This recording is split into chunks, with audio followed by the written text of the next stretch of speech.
আমাদের রাজ্যের পুলিশ তারা ধর্ষককে ধরতে পারে না, আমাদের রাজ্যের পুলিশ চোর দুর্নীতিবাজকে ধরতে পারে না, কিন্তু যিনি ধর্ষিতা হয়েছিলেন তার বাবা মার ওপর আক্রমণ করছেন এই লজ্জাজনক, এটুকুই বলতে পারি।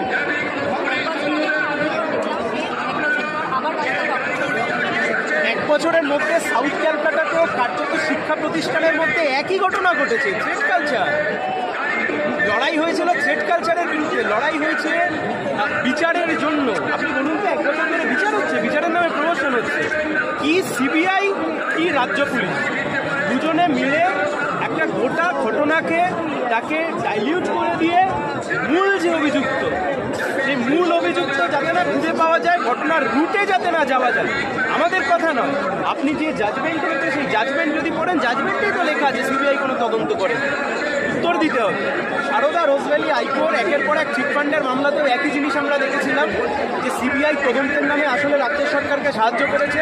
এই অভয়ার ঘটনাতেও আমরা দেখলাম আসলে তদন্তের নামে রাজ্য সরকারকে ঘুরিয়ে সাহায্য করলো সিবিআই। রাজনৈতিক বোঝাপড়া, প্রথমে ধর্ষকরা গিয়ে অভয়ার প্রাণ কেড়ে নিয়েছে, ধর্ষণ করেছে, আর তাকে বিচার থেকে বঞ্চিত করেছে দিদির রাজ্য পুলিশ আর মোদি সিবিআই। রাজ্যের মানুষ আজকে বুঝতে পারছে।